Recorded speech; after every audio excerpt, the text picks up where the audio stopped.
Aujourd'hui, on va parler de l'hypochlorhydrie parce que ça vous attire.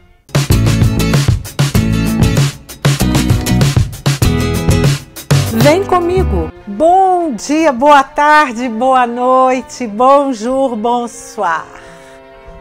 Une fois de plus avec notre 19-29, mardi et jeudi, en direct que pour vous, avec beaucoup de plaisir. Je suis Elisa Marceau, chirurgiã dentiste, naturopathe e spécialisée en nutrition fonctionnelle. Eh oui! Et je vous montre comment appliquer de A à Z la nutrition fonctionnelle pour transformer des vies. La vôtre et celle de vos patients. Aujourd'hui, un sujet que je vais revenir parce que l'hypochlorhydrie, c'est un sujet hyper intéressant parce que c'est une étiquette en fait. Et je vais commencer par vous montrer l'objectif de la nutrition fonctionnelle. À chaque fois, je vais insister sur ça pour essayer de vous faire venir de mon côté. Il y a ceux-là déjà qui ont brûlé le pont, comme Patricia, bonsoir Patricia, qui sont anxieux pour commencer, je suis sûre. On n'a pas encore commencé notre RT2, mais c'est normal parce que le groupe il est grand et je veux lire et connaître un peu de vous tous. Mais bon, on n'est pas là pour ça, on est là pour le live 19-29. Une fois cela dit, on va passer à ce moment ici, que la dernière fois, je vous ai parlé exactement de l'approche traditionnelle versus le fonctionnel. On a même donné un exemple d'un cas de dépression. Si vous n'avez pas regardé, c'est le temps d'aller regarder. On va afficher après ici, quelque part, cette vidéo. Mais là, ce que je voudrais aujourd'hui, faire le contraire. Je vais parler que de notre approche, de l'approche de la nutrition fonctionnelle. Le facteur le plus important et ce que nous examinons en première lors de la collecte d'informations sur le patient, je veux dire, j'ai un patient où je vais faire ou un client où je vais faire la collecte des informations sur ce patient ou ce client.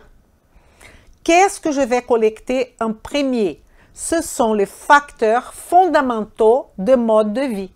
Je vais lui demander, il y a toute une technique pour faire ça, mais on va lui demander sur son sommeil, les activités de relaxation s'il y en a, sur son activité physique. Sur son activité physique, on peut inclure aussi le mot mouvement, parce que ce n'est pas tout le monde qui fait de l'activité physique comme salle de sport, mais fait beaucoup de mouvements.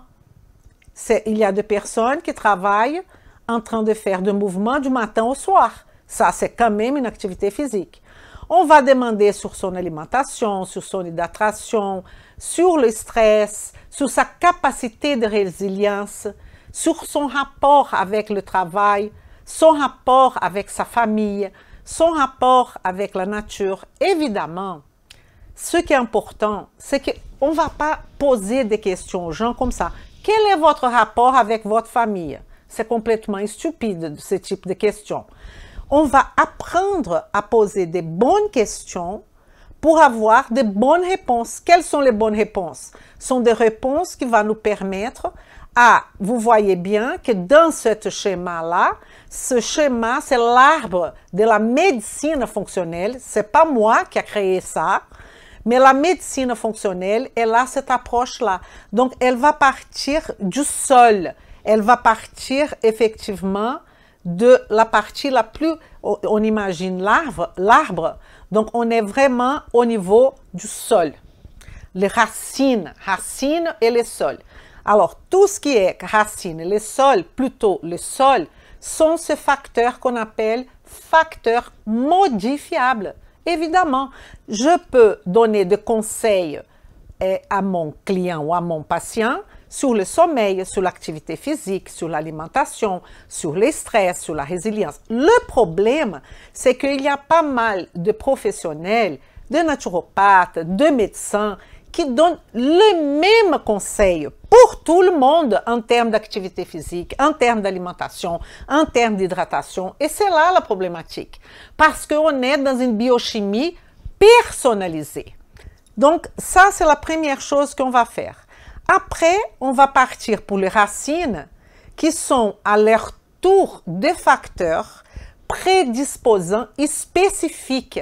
Regardez, sont nos antécédents, nos médiateurs, la prédisposition génétique de la personne.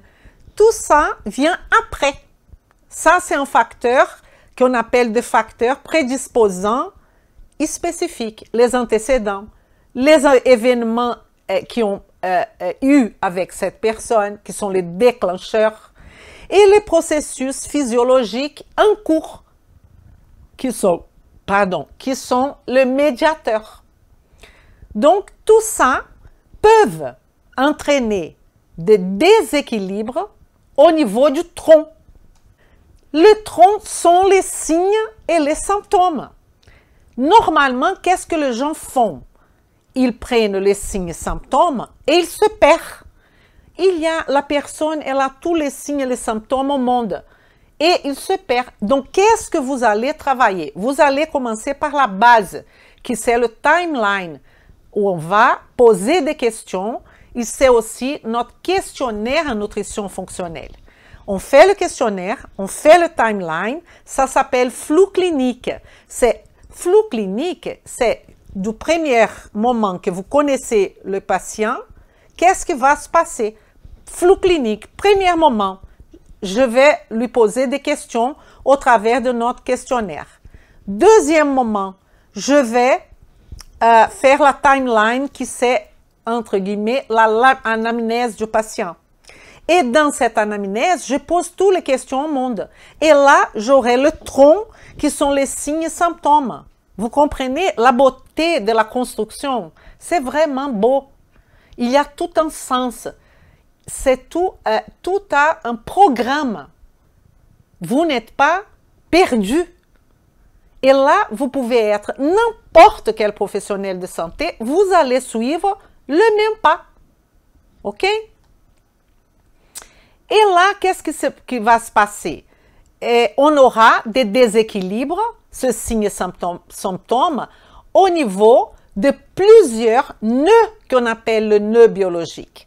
On va classifier ces signes et symptômes en problème d'assimilation, problème d'énergie, problème de biotransformation, problème de transport, problème de communication, problème d'intégrité structurelle. Donc, tous ces signes et symptômes seront à peu près, parce qu'il y a des signes qui vont se répéter en communication, en assimilation. Ça, c'est un peu complexe.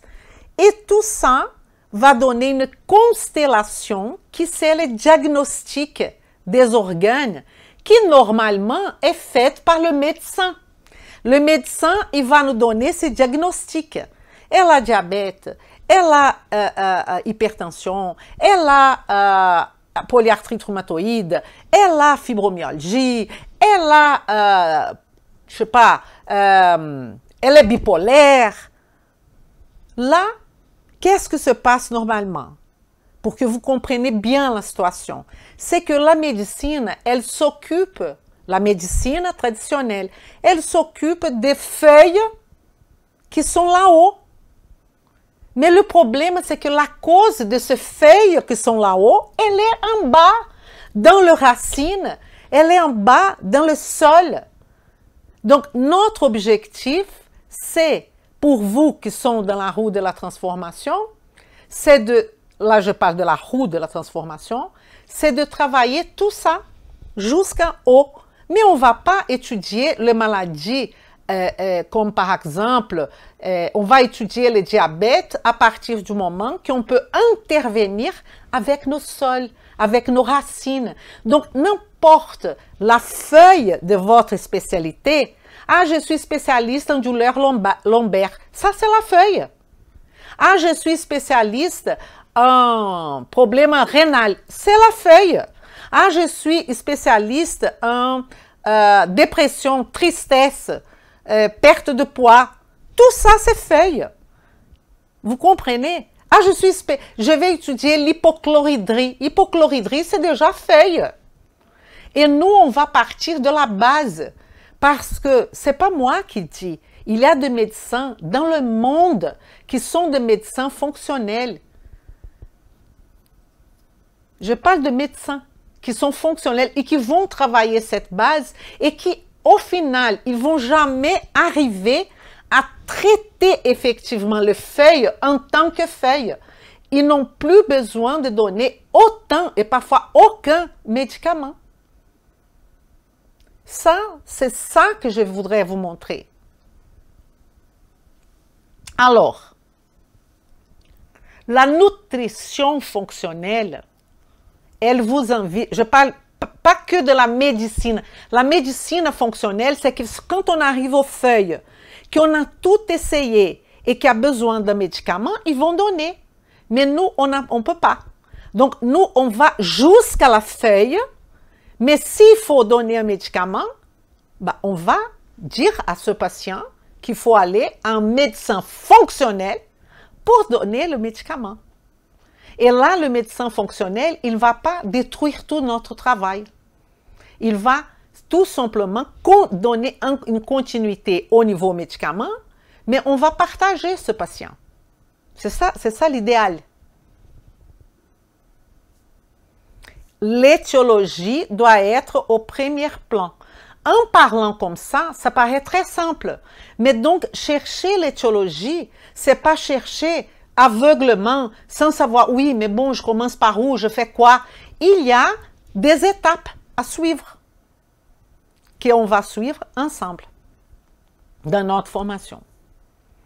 Alors, ce que je vous invite, c'est à descendre de l'arbre, parce que la majorité parmi vous, même si vous êtes pas un médecin, si vous êtes diététicienne, si vous êtes coach sportif, vous êtes tous là-haut, dans la feuille, en train de vouloir traiter la problématique apparente de votre client, l'étiquette de votre client. Je vous invite à descendre de l'arbre et venir avec moi à rejoindre le niveau du sol. Et là, la différence, c'est que la nutrition fonctionnelle, elle va vous offrir des outils pour rendre la vie de ces patients beaucoup, beaucoup mieux. Et c'est là la transformation. Est-ce que c'est clair pour vous? Ça va? Donc aujourd'hui, on va parler de feuilles parce que ça vous attire. Parce que ça me donne de l'audience. Donc on va parler de l'hypochloridrie. Allons. Mais je voudrais quand même que cette hypochloridrie, si je regarde quelle hypochloridrie, je vais parler tout de suite comment traiter l'hypochloridrie. Et là, je regarde les feuilles. Ou sinon, je vais mémoriser les causes de l'hypochloridrie. Là, ta. Mais ce n'est pas ça. On va travailler avant. Aujourd'hui, on ne va pas travailler. Mais on devrait travailler, garder cette image dans votre tête.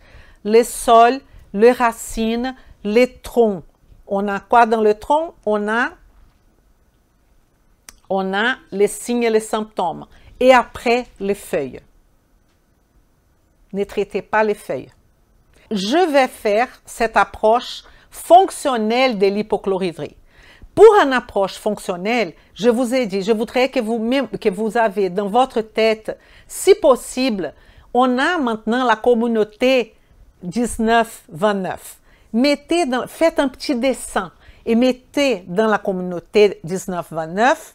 J'ai répondu d'ailleurs dans la communauté pourquoi quelle est la différence de la protéine où elle est synthétisée quand elle est utilisée par nous-mêmes, pas par la cellule elle-même, et quand elle va ailleurs. La réponse, c'est dans la communauté. Allez-y et vous allez voir la réponse. J'ai même fait une vidéo. Je suis allée faire ma gym. Quand je suis venue, c'est la première vidéo que j'ai faite de la journée. Vous pouvez regarder la réponse. OK. Pour ceux qui étaient dans la communauté et qui ont eu ma réponse sur la protéine, vous pouvez donner aux autres ici. Ce n'est pas interdit, hein? Alors, l'approche fonctionnelle, alors qu'on va faire, c'est qu'on va avoir cette image dans notre tête. L'image de sol, image de racine, image de tronc et image de feuille. Et quand on parle de hypochloridrie, maximum, on est dans un signe, dans un symptôme. Donc, on est déjà dans le tronc.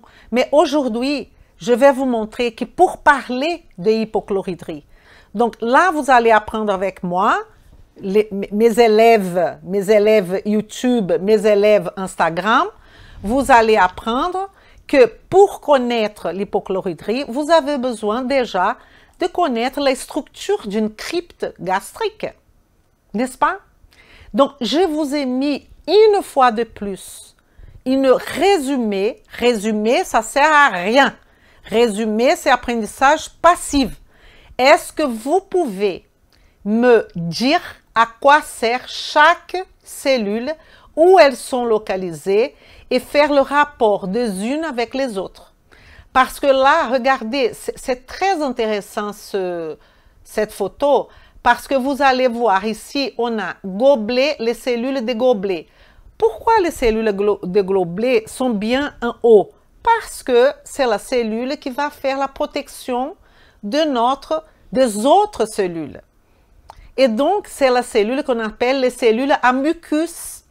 Et il y a ce nom aussi qui est cellule des gobelets, qui va produire notre mucus. Notre mucus est constitué de l'eau, est constitué de polysaccharides, est constitué de bicarbonate. Il y a pas mal de choses qui vont constituer ce mucus et qui c'est parfois le problème principal et pas l'hypochloridrie. Ce n'est pas l'hypochloridrie, c'est un manque de mucus que la personne a. Après, les cellules pariétales, vous voyez la couleur là? Les cellules pariétales, elle est un peu partout. Cette cellule pariétale, c'est une cellule extrêmement importante parce que c'est la cellule qui va produire l'acide chlorhydrique. Et là, je vous pose la question, vous savez comment exactement on produit l'acide chlorhydrique? Vous pouvez me faire une petite carte mentale? Ne vous inquiétez pas parce que après ça, c'est exactement ce que je vais vous montrer. Je vais vous montrer ma carte mentale de comment produire l'acide chlorhydrique.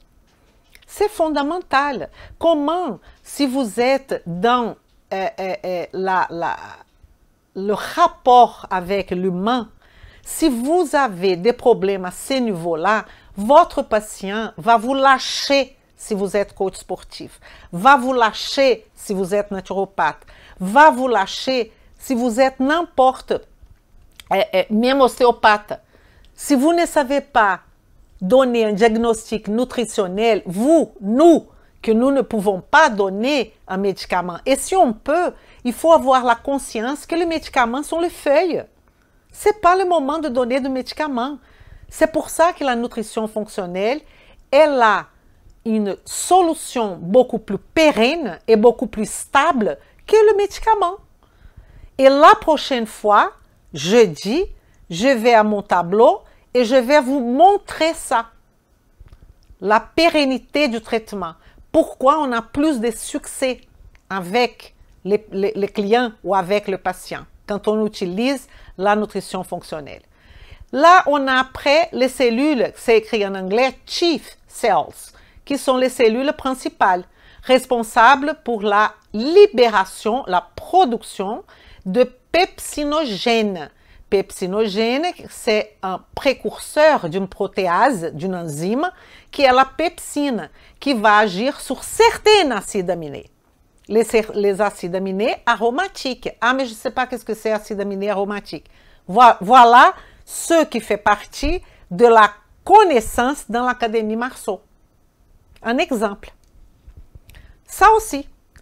Somatostatine. Somatostatine sont les cellules D. À chaque fois qu'on parle de somatostatine, on parle de inhibition. La somatostatine, elle va inhiber la production de gastrine. Elle va, qui est dans la liste, mais la dernière, la gastrine, qui est les cellules G. Cette somatostatine, elle inhibe les cellules G. Et si elle inhibe la cellule G produit une hormone qui s'appelle gastrine, qui va stimuler les cellules pariétales, qui va stimuler les cellules principales. Si la cellule D, elle va inhiber la cellule G, alors il n'y aura plus de gastrine, il n'y aura plus de stimulation de la cellule pariétale ni de la cellule principale. On n'aura plus la production d'acide chlorhydrique.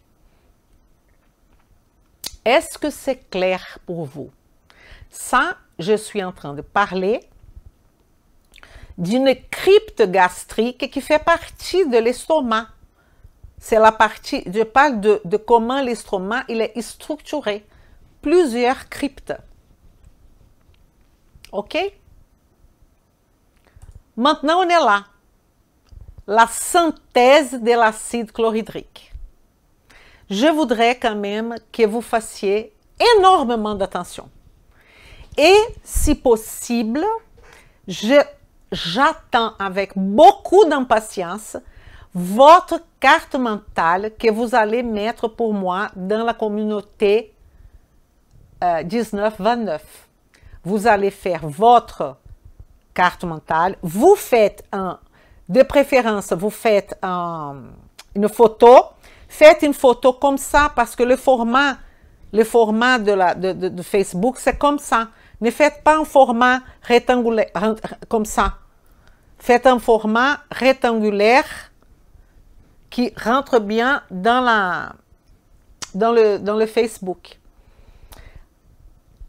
Est-ce que tout le monde est prêt pour apprendre une fois pour toutes comment on produit de l'acide chlorhydrique dans notre corps?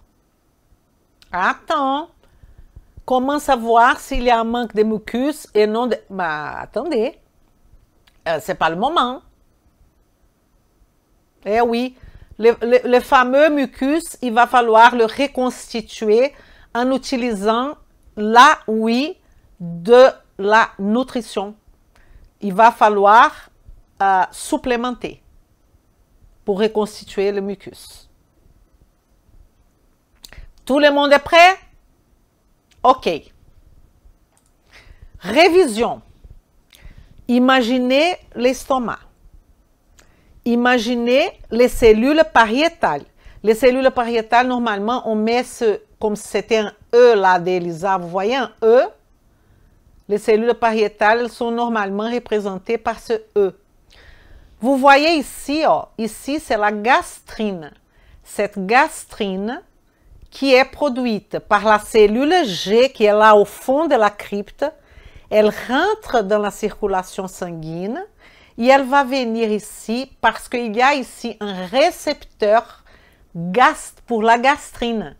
Ce récepteur de la gastrine qui a été produite dans la cellule G, là je suis dans la révision, elle, dans la cellule G de notre estomac, elle va rentrer dans la circulation, elle va revenir à l'estomac et elle va venir ici. Pourquoi? Parce qu'il y a un récepteur. Ce récepteur s'appelle CCK2R. C'est le nom du récepteur. CCK vient de cholécystokinine. Mais Elisa, qu'est-ce qu'il y a ce récepteur à voir avec cholécystokinine? Vraiment rien. Parce que c'est un récepteur à gastrine. Et quand on a un ligand, écoutez-moi, ouvrez vos oreilles. Quand on a un ligand, ça veut dire une substance qui a un récepteur. Quand on a une substance qui a un récepteur, cette substance, elle a le nom de ligand parce qu'elle va se lier à un récepteur. Et là, ça va déclencher des cascades biochimiques, vous comprenez, qui va causer un effet biologique. Le problème, c'est que quand on a un ligand avec un récepteur, il y a plusieurs types de récepteurs. Ce récepteur-là s'appelle récepteur couplé à la protéine G. Donc, si on commence comme ça, c'est un autre sujet de la base fondamentale. Récepteur couplé à la protéine G. Et il y a protéine G. Protéine G, le nom dit déjà. Protéine s'appelle protéine G. C'est un octomère, un trimère. Donc, c'est une protéine qui est là de type, sous-type protéine GQ, protéine GI, protéine GS. Là, c'est GQ. Et quand ce récepteur à protéine G reçoit le ligand qui est gastrine, on va avoir une augmentation de calcium. Et ce calcium va venir là et il va stimuler. Ça, c'est une cascade, une voie métabolique que vous ne pouvez pas connaître là aujourd'hui.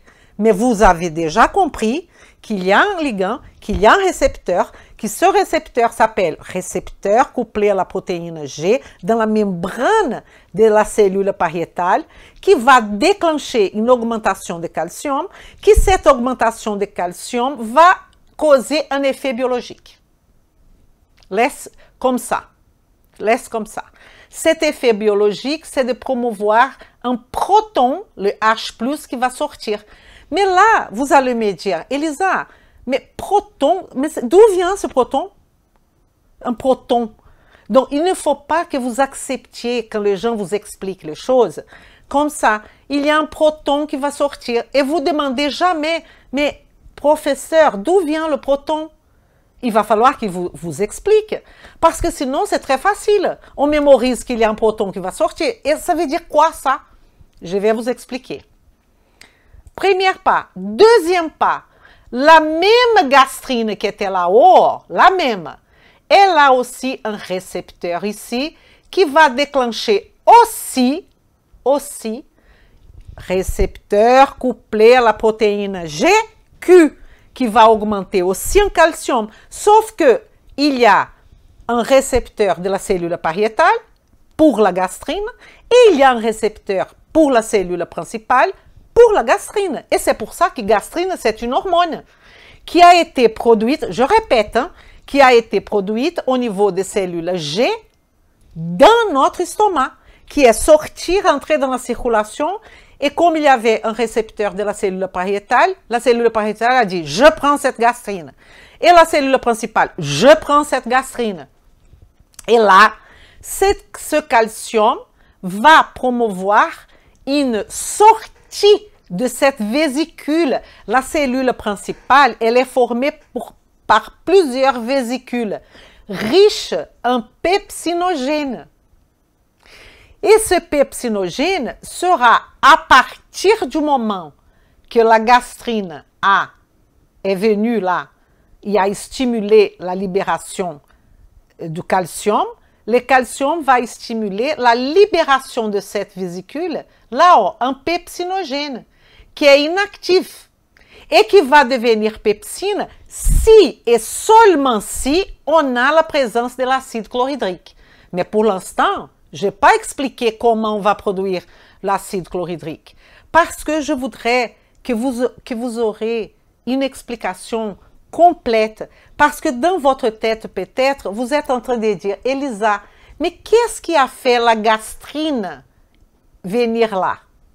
Est-ce que vous savez me répondre?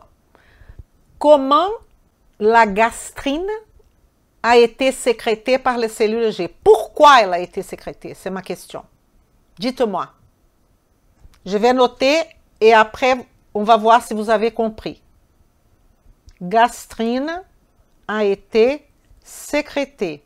Moi, je veux savoir pourquoi.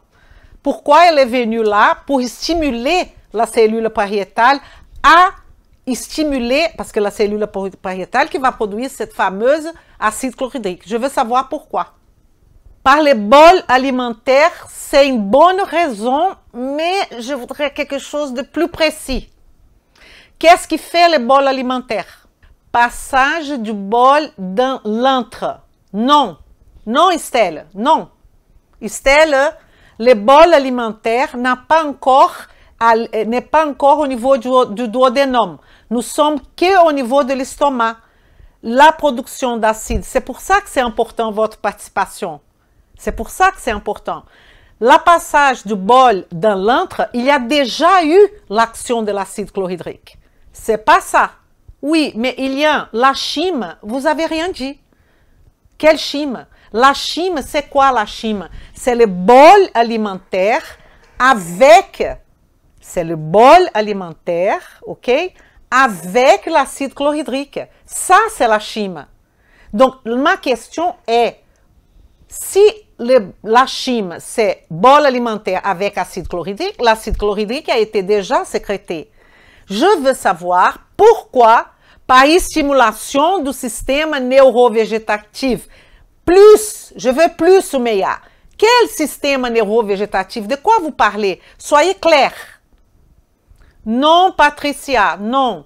Libération du pepsinogène? Non, non. Vous voyez comment vous mélangez les choses?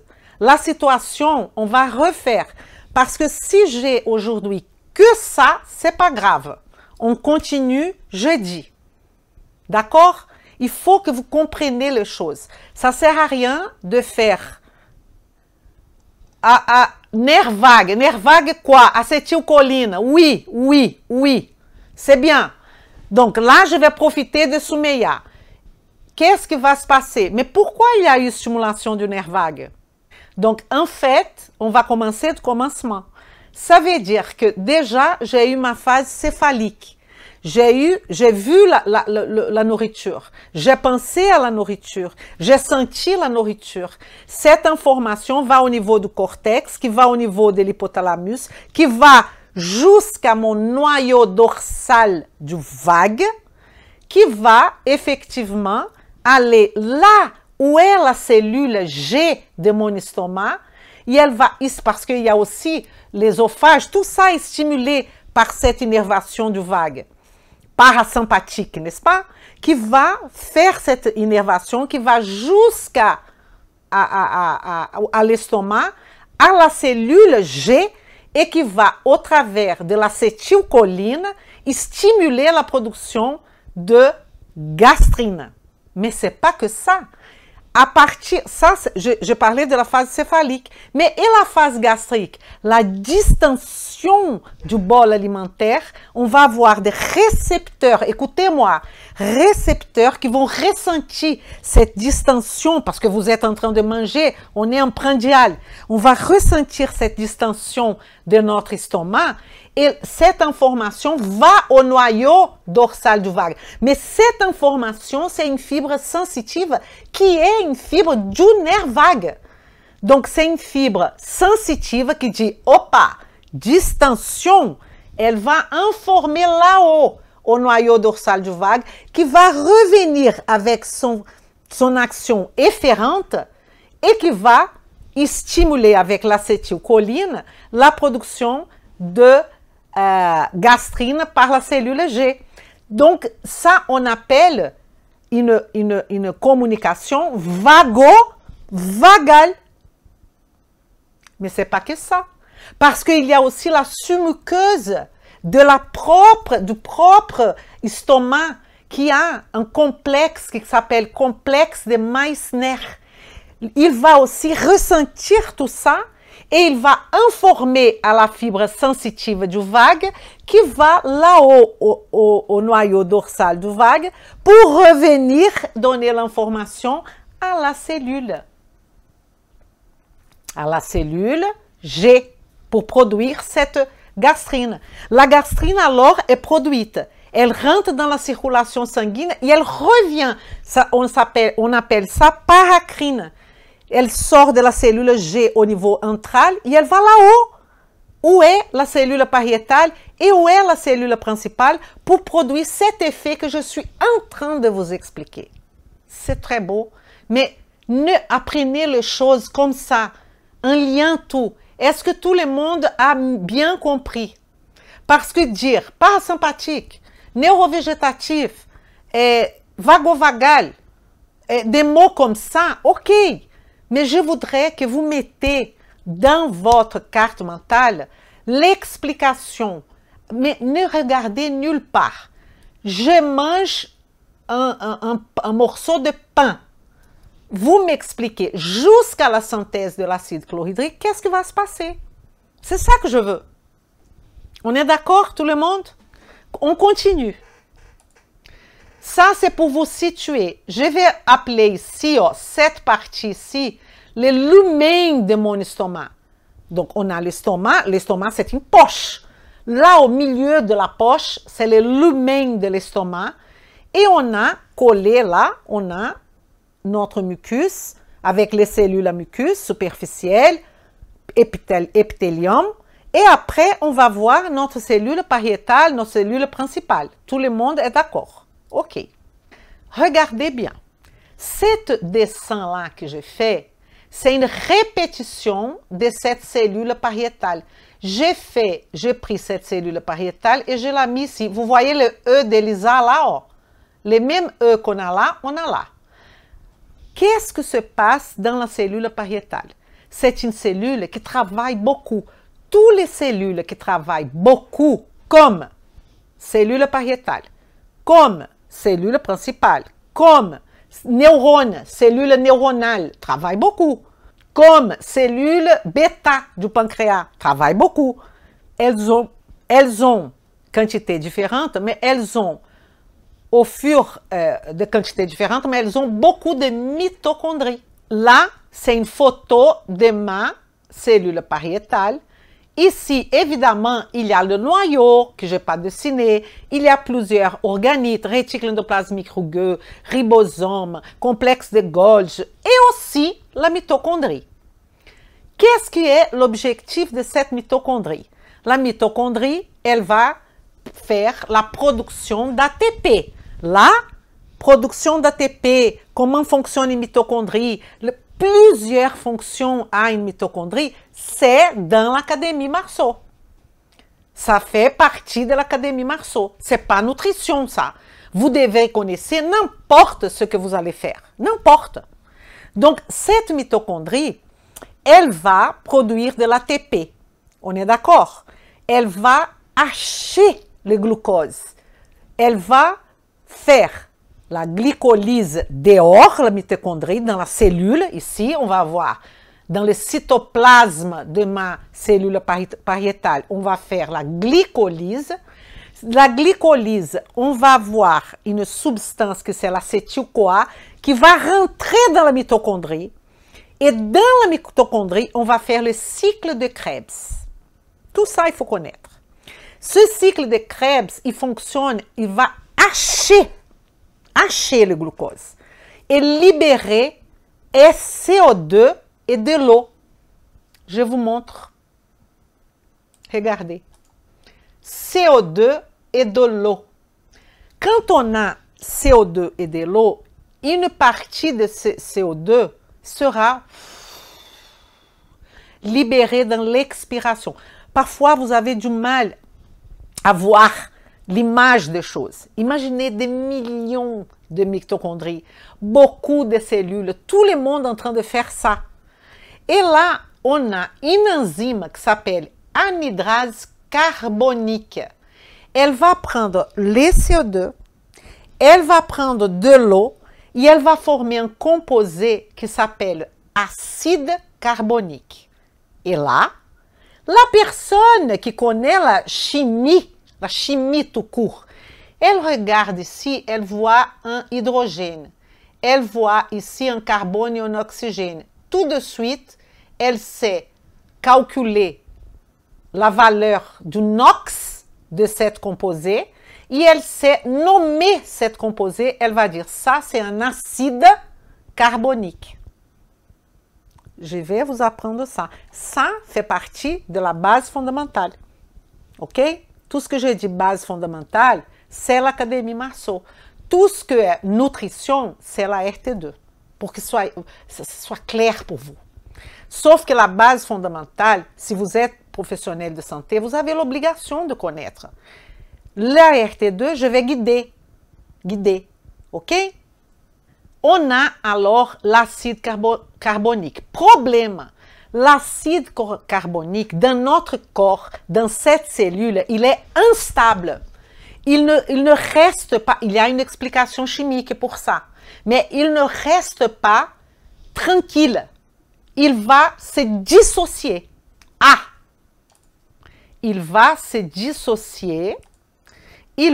dissocier en H+, et HCO3-. H+, c'est le fameux proton Qu'est-ce que c'est un proton? C'est un hydrogène.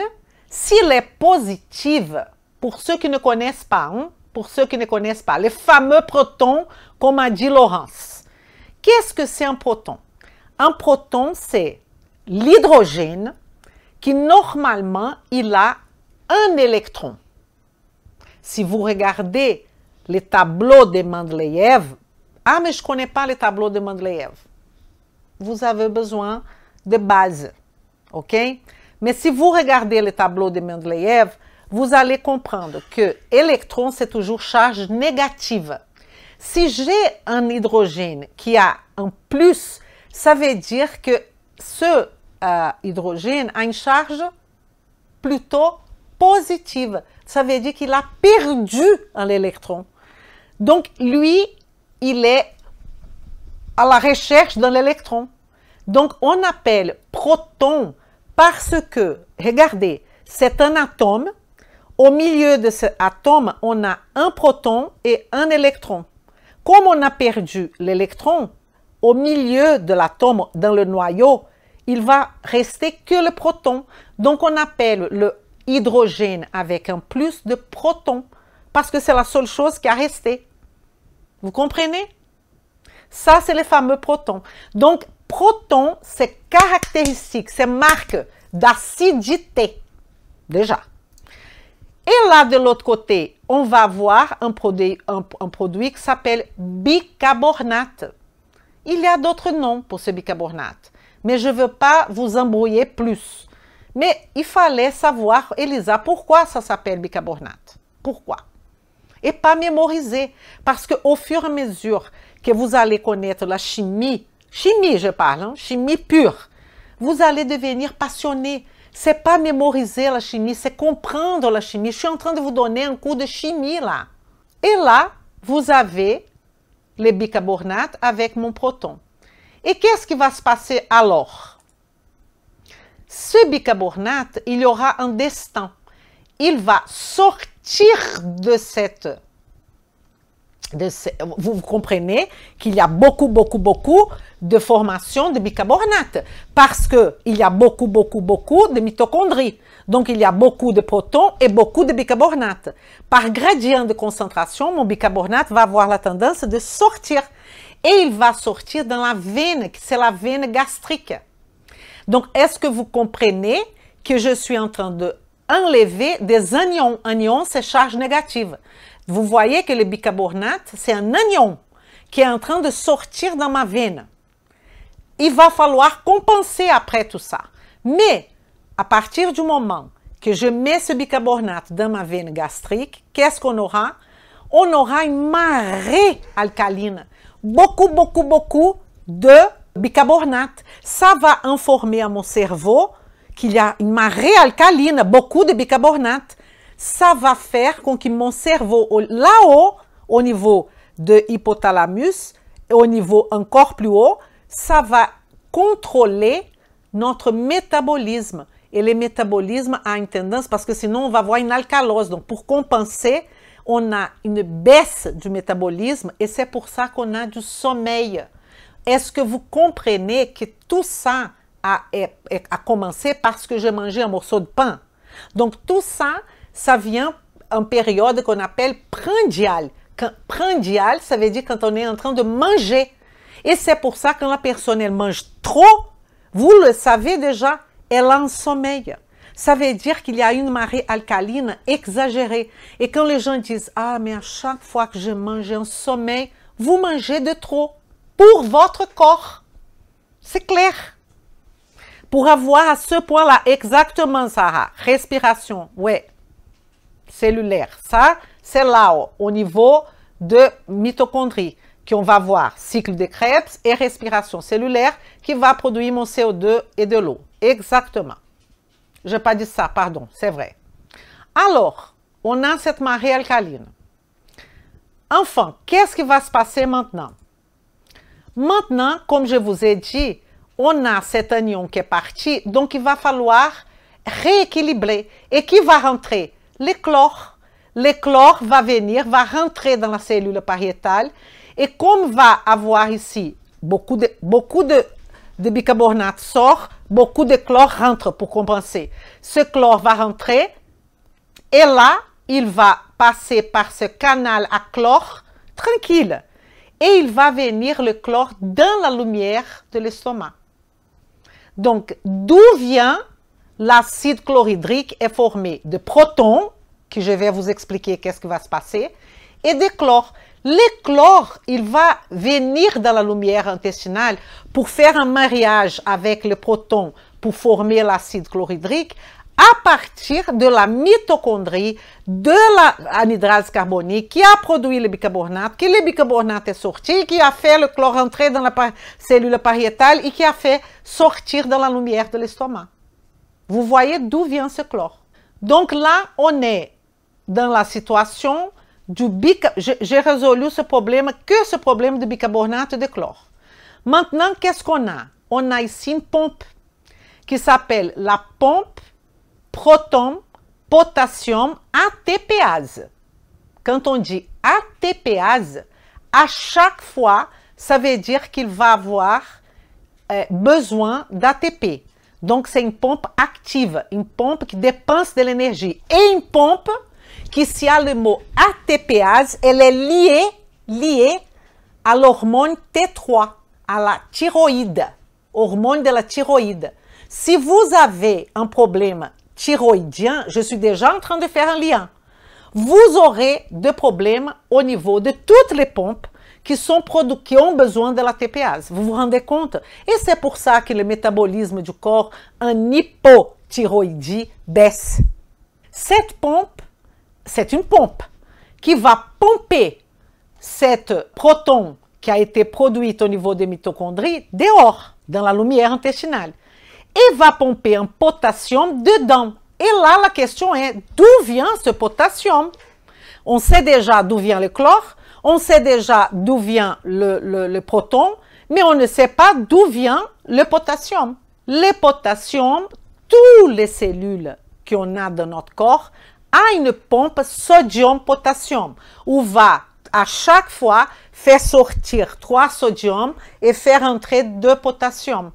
Donc, ce potassium va venir de là. Regardez, là-haut, 2 potassium qui rentrent. Ce potassium sera utilisé là, là-haut, là-haut, hop, là. Donc, ce potassium de la pompe proton-potassium vient de la pompe sodium-potassium. Je répète, le potassium de la pompe proton-potassium, ATPase, le potassium vient de la pompe sodium-potassium qu'on a dans toutes nos cellules. On est d'accord? Donc, ce potassium-là rentre de potassium qui vont sortir pour participer de cette pompe. Ah, mais il va participer tout le temps? Non, il va participer quand j'ai ma gastrine qui a stimulé tout ça. Mais qu'est-ce qui va se passer encore? On a beaucoup de protons. Beaucoup de protons. Pour que cette cellule pariétale elle ne soit pas noyée par une acidité absurde, il y a un contrôle. Le contrôle, c'est là-haut. Regardez. On va avoir le sodium. Vous voyez, ça, c'est la pompe. Vous voyez là, sodium, cette petite boule marron. Le sodium, il va re-rentrer pour que l'excès de protons puisse sortir. Donc, qui va faire le contrôle de cette proton? C'est aussi la pompe sodium-potassium. Alors, question, à quoi sert la pompe potassium-sodium dans notre cas? Elle sert à donner le substrat, que c'est le potassium, à ma pompe proton-potassium. Et elle sert aussi à contrôler la concentration de protons dans la cellule pariétale. Parce que si j'ai beaucoup, il y aura une sortie de protons et une entrée de sodium. Et comme ça, tout marche d'une façon merveilleuse. Donc, à la fin, j'ai mon proton. Alors, d'où vient mon proton? Mon proton, il vient de là, de la respiration cellulaire. D'où vient mon chlore? Mon chlore vient de la sortie du bicarbonate qui a fait l'entrée du chlore qui est rentré dans la lumière intestinale. Et là, j'ai le mariage normal parce que le proton est un cation et le chlore est un anion. Donc, il y a une attraction on va avoir ici une liaison covalente qui va promouvoir la formation de l'acide chlorhydrique. Est-ce que vous avez compris pourquoi c'est les chlores qui rentrent? Parce que les chlores, on a une abondance dans notre corps et c'est là l'élément choisi par la pompe de faire entrer. C'est pour ça qu'ici, on a un canal à chlore. C'est comme ça que ça fonctionne. Et il rentre parce qu'il est un anion. Et j'ai besoin de rééquilibrer ma cellule pariétale parce que le bicarbonate est parti. Et là, bah oui, je ne pouvais pas m'empêcher de vous expliquer la fonction de l'oméprazole. Où va rentrer cet oméprazole dans l'histoire? Est-ce que vous pouvez me dire où va rentrer l'oméprazole? Il va inhiber quoi exactement? Et là, vous allez avoir la notion comme tout va faire du sens et l'importance d'avoir beaucoup de réserves pour utiliser cet oméprazole. L'oméprazole, il va agir ici. Il va annuler l'action de la pompe. Ça veut dire qu'il va empêcher la sortie du potassium. Ça veut dire qu'il va annuler la pompe, tout simplement, proton-potassium. Vous comprenez tous les déséquilibres qu'il va produire. Donc, si je n'ai pas la pompe, comment je vais avoir le proton? Il y aura une diminution absurde de production de protons. Et là, on sera en hypochlorhydrie. Et si on est en hypochlorhydrie, l'intéressant, ça serait de savoir, Elisa, quelle est effectivement la fonction de l'acide chlorhydrique? Tout à fait, inhibiteur de pompe à protons. Pourquoi ça s'appelle pompe à protons? C'est une pompe proton-potassium ATPase. Alors, vous imaginez la personne, elle prend l'oméprazole et elle est aussi un hypothyroïdie frustre. Donc, à quoi sert d'étudier les feuilles? Il faut aller à la base. Pourquoi? La question est, pourquoi elle est en hypochlorhydrie? Là, c'est une hypochlorhydrie induite. Quelqu'un lui a donné ce médicament. Pourquoi? Ah, parce qu'elle a Helicobacter pylori. Mais Helicobacter pylori, ok, mais c'est pour une période courte. Pourquoi cette personne, ça fait 20 ans qu'elle prend des IPP? Pourquoi? Sinon, si vous n'allez pas à la base, est-ce qu'elle dort bien? Est-ce qu'elle mange bien? Il va falloir commencer du sol, aller à la racine, aller au tronc, et pas tout de suite, vous voulez déjà traiter l'hypochlorhydrie. C'est vrai que vous allez traiter l'hypochlorhydrie, par exemple, avant de traiter l'intestin. Parce que ça ne sert à rien de donner. Pourquoi vous allez donner? Et regardez, cette personne, elle est en hypochlorhydrie, par exemple. Ça veut dire qu'une des fonctions de l'acide chlorhydrique, c'est la fonction bactéricide, tuer les bactéries. Si la personne elle est en hypochlorhydrie, ça veut dire qu'elle a beaucoup de bactéries. Elle va avoir un problème au niveau de l'intestin. Elle va avoir une dysbiose. Et qu'est-ce que vous faites, vous? Vous donnez un probiotique. Mon Dieu, elle a déjà beaucoup de bactéries et vous allez ajouter des probiotiques. Ah oui, il faut traiter l'hypochlorhydrie avant. Et là, on a un programme qui s'appelle le programme du 6R, qui ça ne fait pas partie de notre cours ici. Parce qu'on est en train de montrer la base de la nutrition fonctionnelle. Mais ça fait partie pour d'autres personnes, pour d'autres formations.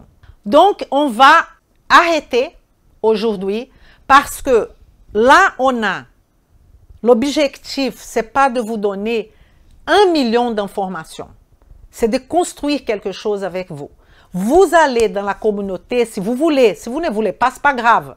Mais notre objectif, c'est que maintenant, vous avez déjà vu toute la digestion, vous avez vu comment on produit l'acide chlorhydrique, vous avez vu qu'il y a aussi, attendez parce que j'ai oublié de vous dire quelque chose, qu'ici il y a un autre type de cellule qui est la cellule entérochromafine-like, qui est une cellule qui produit de l'histamine type 2, ce n'est pas l'histamine que vous connaissez, histamine type 2, et qui va aussi venir ici dans la cellule pariétale stimuler la production d'acide chlorhydrique. Et donc, il y a dans la pharmacologie des antiacides qui vont agir au niveau de H2, qui vont agir, on appelle les antihistaminiques H2, et qui vont empêcher aussi la production d'acide chlorhydrique. Et il y a même des patients qui prennent les deux médicaments, les anti-H2 et aussi les IPP. Vous vous rendez compte? Alors, pourquoi je vous dis tout ça? Je vous dis tout ça parce que on va voir la prochaine fois quelle est la fonction de ces acides chlorhydriques.